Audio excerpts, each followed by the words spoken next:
Hey everybody, so I want to do a talk on timelines. Now I'm going to try as always to keep this talk concise as well as to make sense, but just like timelines not being linear, this discussion might not be either. I want to talk about manifestation and healing and my personal experience.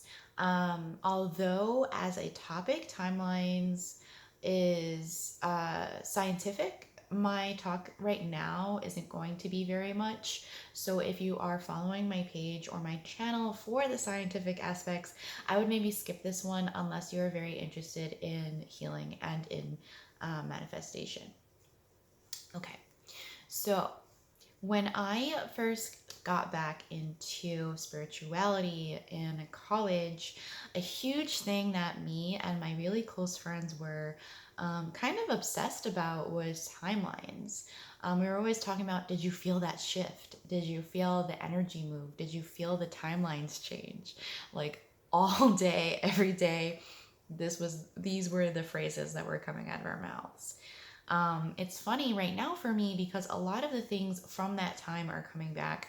It's probably because of all the retrogrades that are going on. But I think that timelines as a topic is very relevant right now. I think it's coming up for people, which is why I want to talk about it. Now, the most in your face aspect about timelines is the fact about how many people have the issue of being either too in the past or too in the future and not in the present. Now, because that is talked about so much, I'm not really going to go into it, but I do think it's important enough for me to at least mention, right?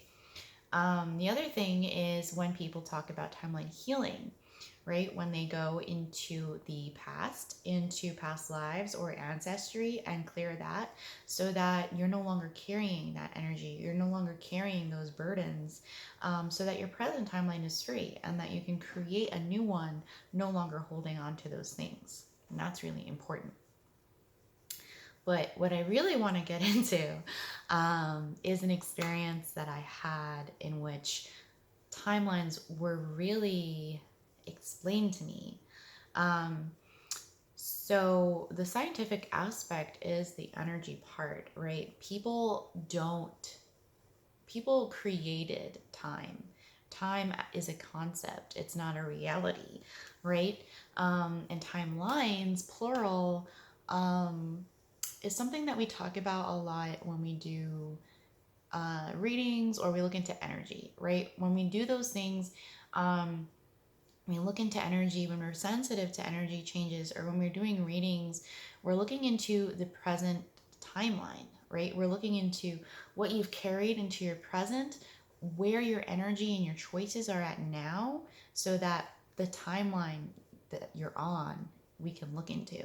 Or if you don't like that timeline, you can then choose, since you are aware, another timeline to hop onto, right? To align yourself with. Now, this is all possible because of my understanding of timelines. So when I was at an intuitive retreat, and I'm sorry guys, I'm stumbling over my words a little bit because I already did this video, but it was too long to post. So I was at an intuitive retreat for a little over a week, and we weren't allowed to have electronics, and we were completely in meditation basically the entire time. We were doing a walking meditation outside at this very historic place that we hadn't been told was historic or important before this activity. And I was walking around trying to see what I can gather energetically from the place. Um, and the first thing I saw was at this tree on the fringe of the woods, a soldier dying. And he looked like he was from the Revolutionary War. Um, him and his horse were dying at the foot of the tree. And then on top of that, almost like in layers, I saw a Union soldier dying at that tree. And I watched as soldiers from both eras came to those dead men's bodies, to mourn and to take care of him or take him up. I saw people chilling under that tree in old clothes from a different time. I saw Native Americans running around, literally running around, um, doing things with nature, that kind of thing. Now, in the corner of my eye, I saw a Native American that was following me. He was aware of me watching everything that was happening, and he was tracking me. So I felt a little uncomfortable with that. So I started moving to the side, and I was like, I definitely saw enough at this tree. Um, and I went a little bit more towards the house. And I saw a carriage being carried. I saw children playing. I saw more Native Americans living there.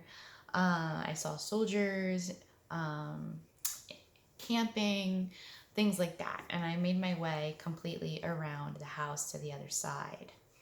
Now, at the other side, I sat on the porch and I started journaling, but I was distracted because I still felt the man.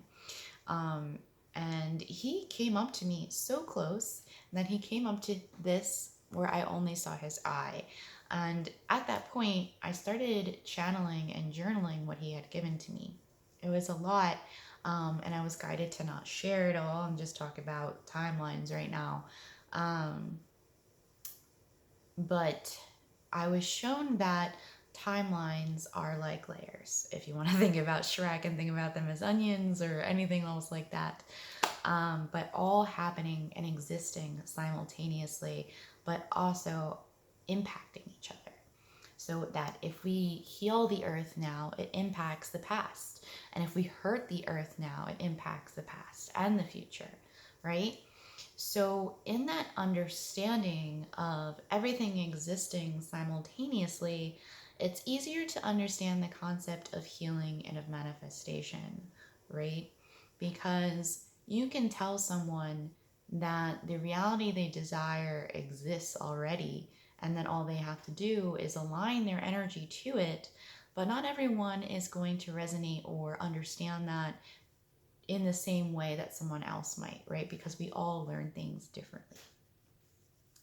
When we come to the understanding that all timelines exist simultaneously on top of each other, always impacting each other, and then we understand the fact that what we want really, really does exist in another layer, as if we're wearing clothes, right? So you get dressed like half asleep, let's say. It's really early in the morning, and now you're so busy, you're going about your day. It's like 2 o'clock in the afternoon now. You got up at like 4 a.m., and you've been busy the whole time. You don't remember what you put on, right? You might think about it and remember, or see your reflection and remember, but you're not really thinking about that most of the day. You could be wearing a shirt and a jacket, right? And you're not aware that you're wearing that jacket until your attention is brought to it consciously. However, that jacket still exists on you in a layer, right? You're wearing layers. And it's your consciousness, awareness of choice that brings that reality to you. So just like those layers exist only to the extent of your conscious choosing, these other timelines are in existence as well to your conscious choosing. Everyone can see that you're wearing the jacket, it's just you're not thinking about it right now. You know that this existence is reality for you. You just don't see it right now. And you do see it at the most perfect time when you need it, right? And you're like, oh, it's cold out. I'm glad I have my jacket, when you weren't thinking about wearing it before. So that is how that works, right? We choose to see that timeline. And when we choose to see, it is at the time that we most need it. And then we can heal those things, right? Just in the same fashion.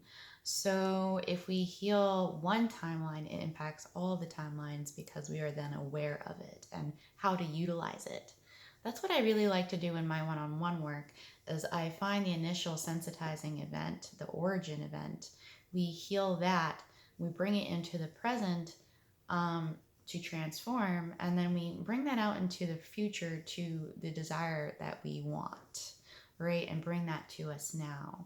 So that is my little short spiel on timelines. And I would like to know what you think about timelines, what you think about what I've said about timelines in this short amount of time. Because we could really go on and on about this and say so much more. So if you need anything from me, let me know. I am here. I hope you guys have a wonderful week. Bye.